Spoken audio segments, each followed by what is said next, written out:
What's the meaning of alphabet soup?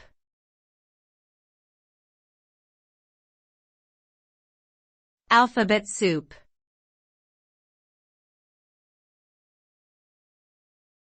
Alphabet soup.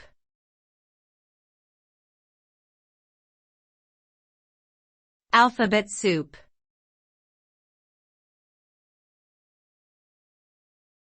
Alphabet soup.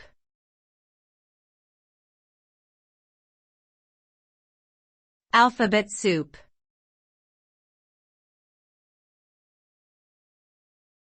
Alphabet soup is a metaphorical term used to describe a situation or text that is confusing due to the excessive use of abbreviations, acronyms, or other jargon.